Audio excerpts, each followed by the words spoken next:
episode of Inside the Recording Studio. I am Jody Whitesides, and with me as always is Mr. Chris Hellstrom. How are you today, Chris? I'm doing pretty well, Jody. I am doing pretty well. I got no complaints. Everything's going all right. How about you? Well, I feel like, I'm doing well too, and we just had a nice, good laugh just before we hit the record button on something That's we shall remain day. nameless and undiscussed on the actual podcast. That would be a completely different podcast. Yeah, it wouldn't really affect recording at all, would it? No, I can't even tie that in a way that it's going to work. No way to tie it in. Although, in a way, it kind of relates to preamps in a sense. Because preamps, yeah, I see where you're going. You see where I'm going with that? All right, I see where you're going with this, and I think that's about as close as we're going to get to a comparison. So today's episode, today's episode is about preamps, and it is a listener request from, and I want to say this correctly. Pardon me if I don't, but Ignacio Pintabona, and it seems like it needs to come off the tongue that way with the Pintabona, because I believe he's from Italy. And Ignacio asks for advice on what kind of preamp would be best for someone that records at home and only needs one channel or possibly two. Then I went on to ask if he would benefit from getting a lunchbox type of preamp, or if he wanted no more than two channels, would it make sense to just get a rack style preamp? And that is our subject today. Thank you, Ignacio. There's a lot to sort of unpack there, and a lot of questions that I feel like I need to ask. But since we can't necessarily directly do that, we will try to answer them as best as we can, I suppose. Okay. Well, let me further define a little bit more what he said. He said he's definitely not looking to record drums, for instance, and that he's primarily going to be recording some vocals, some synths, some bass, and might send a guitar into like a Kemper or a Fractal, and then output all that through a preamp and then into his DAW. Okay. Off the top of my head, I would definitely not encourage putting any kind of preamp signal on your guitar before hitting any amp sim or a Kemper. Simply because those pieces of gear. No. You got that backwards. So I got he it backwards? says, yes, he's not running the preamp into the amp modeler. He's running the amp modeler into the preamp. That's what he was asking. So, okay. So first off, why don't we just kind of say, what are the reasons for using a preamp? Well, to me, there's two reasons why you might do that, right? The overall reason would be obviously to get a healthy signal out of a microphone before it hits your recorded medium. Right. So that you can adjust the gain there. That comes with two different parts, I think, where it could be either we want something that is super transparent or something that adds some color to the signal. And it sounds to me that Ignacio is thinking about something that would add color, where it would actually be a benefit to him. Sure. That's what I'm thinking. So that, I don't know, with the whole DI thing and going into amp sims and all that, I don't see a benefit there. Well, let me take a step back for a second and think about some of the other things that he's looking to record. Primarily, the thing I'm thinking of is the vocals. Yes. Generally speaking, vocals, you're going to start with using a microphone. And that microphone then needs to go into something and then into the DAW. Or if you have a audio interface that allows you to plug straight into the DAW, you could go right from the mic right into the DAW through the audio interface. But for synths, which most interfaces do. We tend to think and forget that there actually is a preamp built into all our interfaces that allows us to adjust the incoming level. Correct. Anytime that you're recording with a microphone, there is that benefit, obviously, of having a preamp too. And whether it's just for boosting in a transparent way or adding that color that can be present, then there is definite benefit or probable benefit, I should say, to kind of cover my bases there. But the primary thing that you had mentioned a little bit, I think, in some of what you mentioned before is gain staging. And with microphones and getting them into the DAW, there is a definite step need of gain staging. Sure. As for the other things that he mentions with the synthesizers and the bass and the guitars, I'm not sure if he means hardware synths or software synths. He did not specify which. And in terms of bass and guitar, it's kind of the same thing going with both of those. And generally speaking, you don't run your amp into the preamp.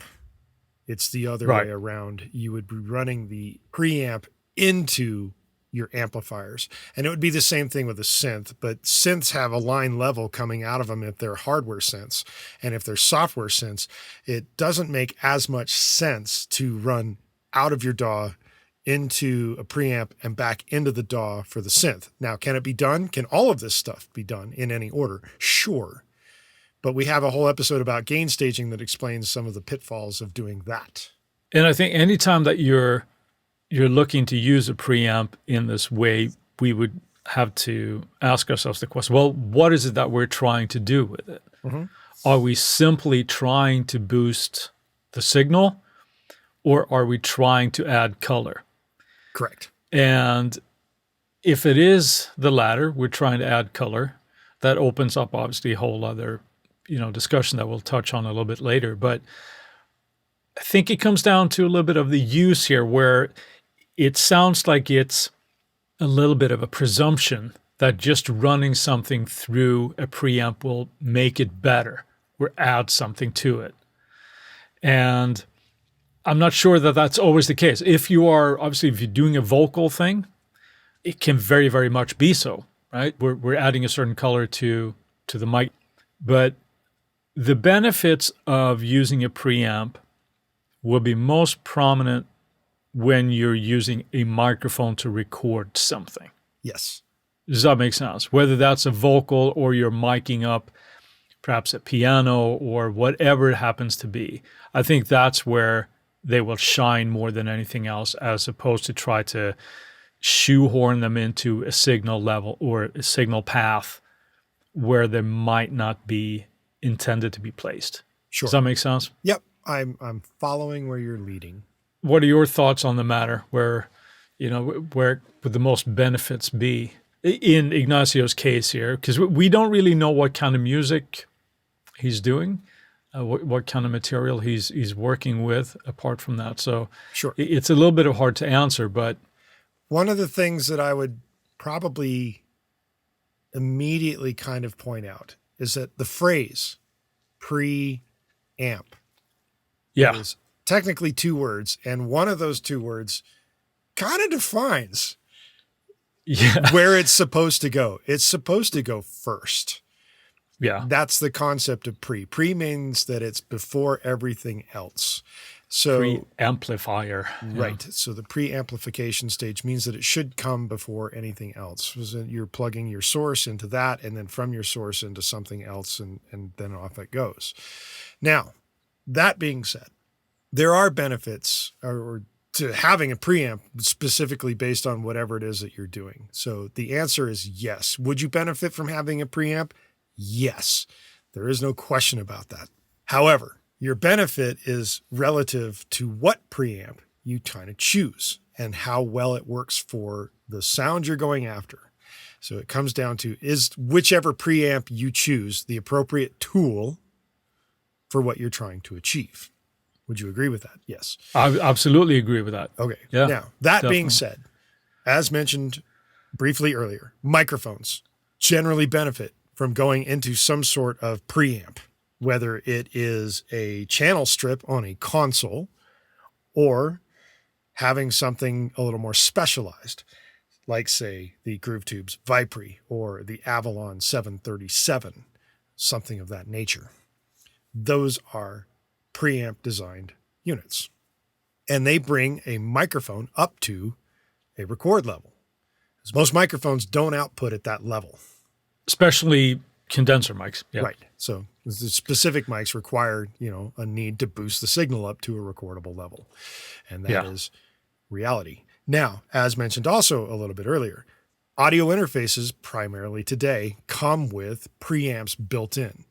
Are they great preamps? Well, that's up for debate, and it depends on what audio interface you're using. And some of them are much more versatile than others. And the reason why I say that is that you have things like the Slate, and that allows you to plug in their microphones, and then you can use their plugins to alter the colorations of them. But that's not really using a preamp. The Slate preamps, they're built in such a way that they are super transparent. So in their case, their preamp doesn't necessarily add any color. That if you desire that, that's done later on in the software realm, so that you get more flexibility that way. Yeah. And in the case of, say, the Apollo's preamps are designed to be quite transparent as well. But in addition to that, they have this stuff called unison technology that allows you to purchase software versions of various channel strips and consoles, which come with preamps built into them, that then color the sound specifically based on that console or that preamp that you can choose. And then you can change the way the Apollo sounds based on what your needs are and what you own. Other things like the Focusrite. I don't think Focusrite comes with preamp plugins. No, I believe it doesn't either. Now, as a sort of blanket statement here, because I think I know where you're going with this, and correct me if I'm wrong, but I would say as a rule, most preamps in gear today is infinitely better than it was 20 years ago. Of course. But there are, if you get to a certain level, or let's say budget interface perhaps, their preamps are not going to be as clean and transparent and possibly even have the same kind of headroom that you would in a more expensive piece of gear. Sure. So you'd have to ask yourself, and this is something that anybody should ask themselves, that if you're looking to go down the route of buying external preamps for your recording medium, are they better or significantly better than the preamp that's already built into your interface? Correct. And you shouldn't necessarily assume that they are, unless you're going for a specific type of sound where you can get. But then it also you have that handshake between if your converters aren't as good and blah, blah, blah, all that kind of thing as well. So right. But another big point to that is don't assume that buying a preamp is better than the preamp in your interface. Yeah. The other thing is that if you're going to start working with preamps, you're now committing to a particular sound, and you want to make sure that committing to that sound is the sound that you want. Yeah. And that's why so often when you see these pictures of guys with big blown out studios with tons of outboard gear, is they have all that gear to give themselves choices based on the material that they happen to be recording. Now, as a person recording solo at home, only wanting to do one or two channels, getting all that kind of gear and having that many at your disposal might be overkill. Well, it's not even might be, rather it is kind of overkill, depending on your needs. But that's, what you said there at the end, depending on your needs, that's absolutely what it is, right? Is how much a variety of material are you looking to record? Right. How much does that differ? If you are working with, one or two singers, do you need a preamp to do that? Well, maybe. You're probably it's not going to make it worse, right? Hopefully. Hopefully, yes.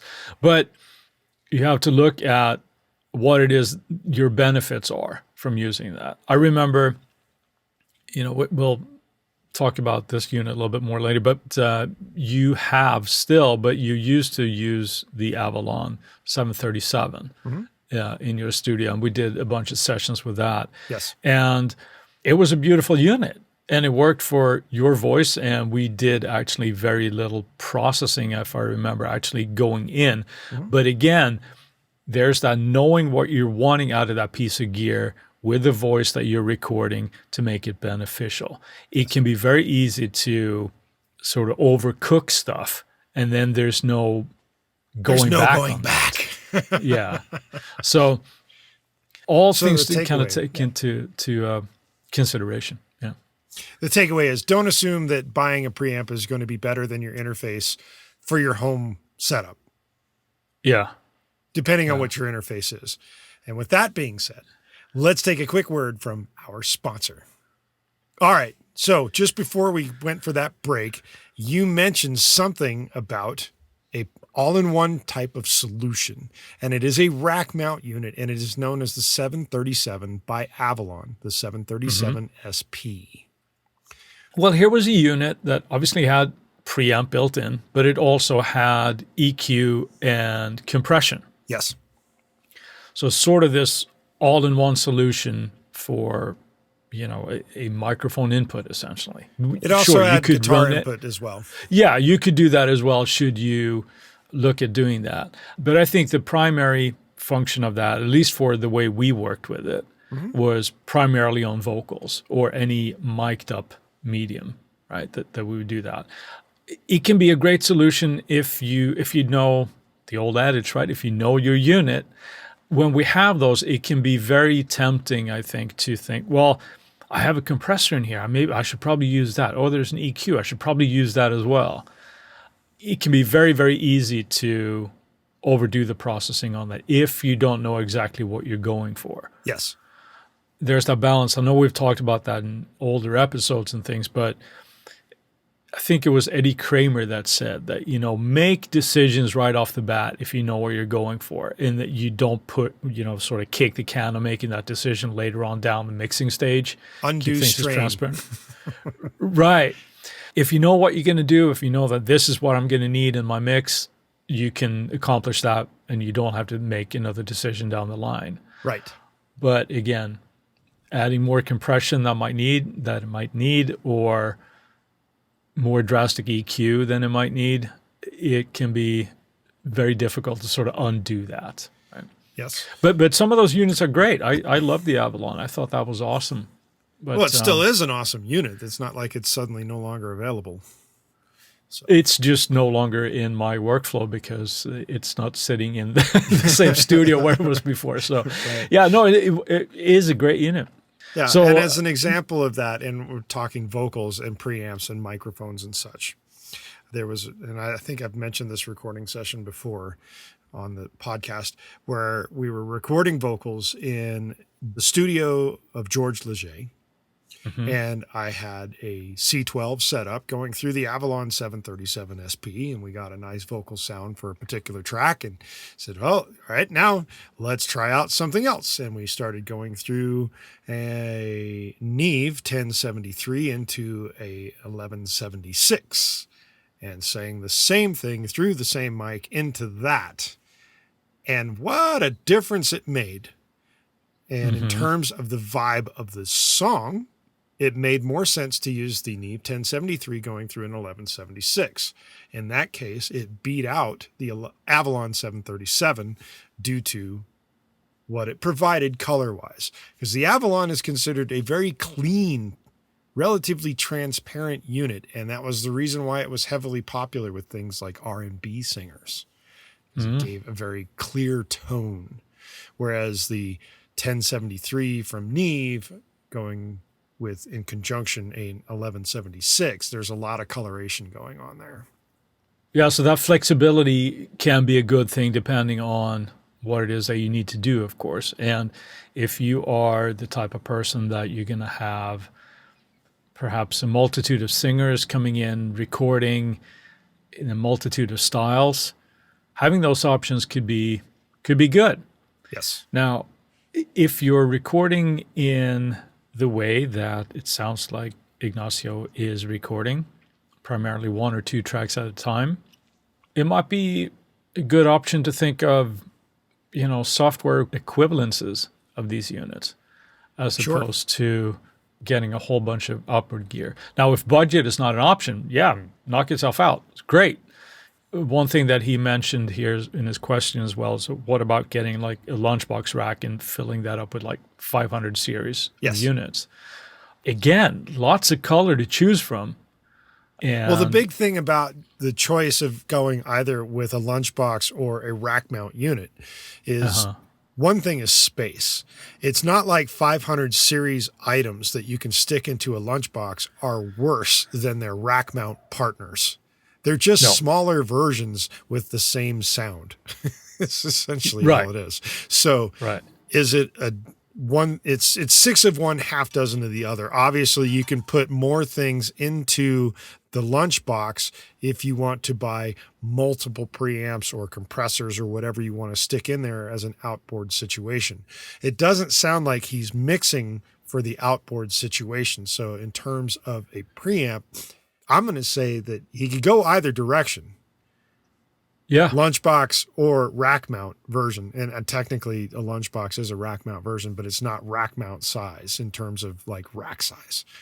They're doing the same thing. One is just more space economical than the other. Yeah. And also, having perhaps one unit that works really, really well, like you said, that you had with your Avalon. If we know that that's a good workhorse for us, then great. Have that. If you want more flexibility down the line to maybe add to the tapestry of color of audio, 500 rack might be a good way to go. I would still just sort of caution here that know what it is that you're going for first. And again, be aware of that. You may not feel like you get the benefits you want compared to the pre's that are in your interface. Don't assume that. So know that if you're making an investment into gear, that it's getting you the change that you're looking for. Yes. Yeah. All right. So, and as you're kind of hinting at there, consider your field or style. Yeah. What may work for a rock guy may not work for a hip hop or R&B guy or a country guy, that kind of thing, generally speaking. Now, when people mix records or mix songs in the bigger studios, a lot of the time they're using the same gear on all these different sounds. Yeah. But the guys that are doing that know what they're doing, and they know how to work the units for the different styles that they're mixing for. When you are talking about preamps for recording, it's a slightly different thing. And as just mentioned, what may work for the rock guy may not be right for the R&B or hip hop guy or the country guy, in that the Avalon 737 was very much a unit that was big in hip hop and R&B, not so big in rock. Yeah. And or country.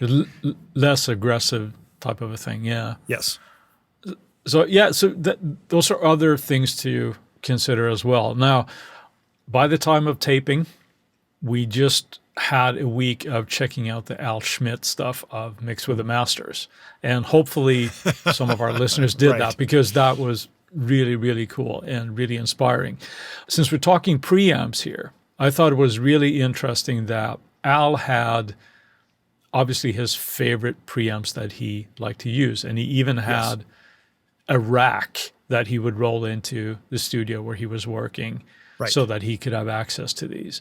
So he had, so he knew what he wanted, and he could apply this to any situation. But he was a big Neve guy, right? So he liked the Neve pre's. And there were a couple of other things that he had in there as well that I liked to use for, I think it was the TL Audio preamps that he'd like to use on bass, for example.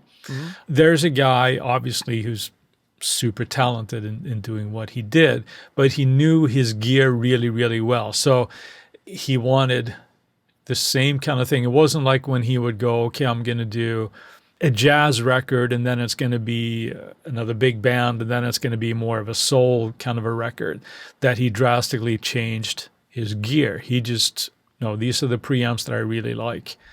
And he stuck with those because they got him the results that he wanted. Well, in addition to that, he also is notorious for not really using EQ or compression. If he was doing the tracking, it was all about what mic and where it was placed going through his refrigerator rack of preamps. Yeah. So that's a guy who knows how to keep his dynamics on par without compression. Pretty amazing stuff with what he could do. And he's a really he was a really super sweet gentleman to boot. But anyway, we're digressing. We could probably talk another hour about Al Schmidt and all that kind of stuff. Yes. But if you are today primarily, we're talking preamps. let's get back to this. If you're primarily DIing instruments, you are less likely to substantially get a better signal throwing it through a preamp. I wholeheartedly agree with that. The overall thing here and overall theme that we're hopefully pressing is the benefits will primarily come when you're shoving a microphone in front of something and recording that. Right. So for Ignacio's situation, it's primarily for the vocals that he plans on recording. Now, that being said, I did use 2 different preamps to run my guitar into amp sims when I was initially doing amp sims. How dare you? How dare me, yes. And at this point, I don't do that anymore. However, at the time I did it, I thought it was a benefit. Was it beneficial? Not necessarily. It didn't change or color the sound in any way that improved it in terms of running into amp sims. What I had to be very careful of when I was doing it was how much signal was I feeding it. And that goes back to the whole thing about gain staging. I did use the Groove Tubes Vipre as a preamp into amp sims for a time. Yeah. I did use the Avalon 737 as a preamp for guitar going into amp sims for a time. Do I do that anymore? No. I found it unnecessary. It didn't improve the signal in such a way, and all it was adding an extra step into the chain that didn't make any noticeable difference to the guitar sound. That's an interesting point, though, because I think that can point to this sort of behavior that if we have a piece of gear, we have to use it. Yes. And sort of making that assumption, hey, I've got this shiny new preamp. That goes back to GDS. Use it yeah, exactly. Gear derangement syndrome. That's right. That's something to keep in mind. So it's always, and that goes the same for whether it's plugins or whatever it is, right? But when we have a new piece of gear that looks really, really cool, and if it's a hardware piece, we can touch it and fiddle with its knobs, and it feels good to do it. Yes. It doesn't mean that it's necessarily always appropriate. And I think that's ultimately what this kind of comes down to. Buying and owning a standalone preamp, either in full rack unit or not, but or a 500 rack in a lunchbox. Is it a great thing? Yeah. But ultimately, the usage will determine how much mileage or how much benefit that you will get from that. Very well said. And to, I guess, give Ignacio a real sense of whether he should go rack mount or 500 series is this.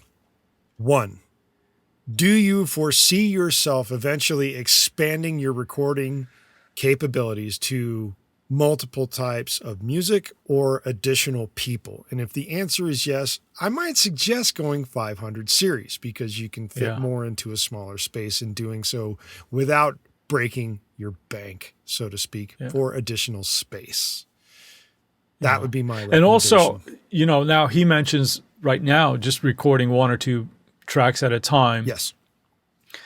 It could be a little bit of a future-proofing thing as well. If he feels that down the line he wants to record drums, then it could be very beneficial to have, all the drum mics, or at least perhaps on kick and snare or overheads or whatever happens to be. So I can think of a producer, studio owner right now that we have both worked with by the name of Robert Navarro. And he had in his rack setup a setup of 500 series APIs. He still has those, I'm sure. And he got those lunchbox styles because he could fit them right into a rack, because you can actually stick the 500 series right into a rack. So you can do both. You can have rack mounted and 500 series in the same rack if you really wanted to. Well, the lunchbox is still like a 19-inch thing, and it's like a 3-space unit. Yeah, 3-space unit vertically speaking, but they go right horizontally across. You got the vertical sizing, so you can fit more in there. There's a use case right there where somebody that has a studio has a rack mounted lunchbox version that he uses API gear, API preamps for getting his sounds. I don't disagree with it because it saves space, and he didn't have a very large space to begin with in terms of Robert's studio, so it made sense for him to use lunchbox style preamps. Yeah, and just like you said before, just because they're smaller doesn't mean that they're a lesser unit. Right. It's just in a smaller package. Correct. And with that being said, why don't we move on to the Friday finds? Yes, let's do that. What do you got for us, Chris? I have a wonderful piece of music that I was very excited about. An album came out last Friday, as a matter of fact.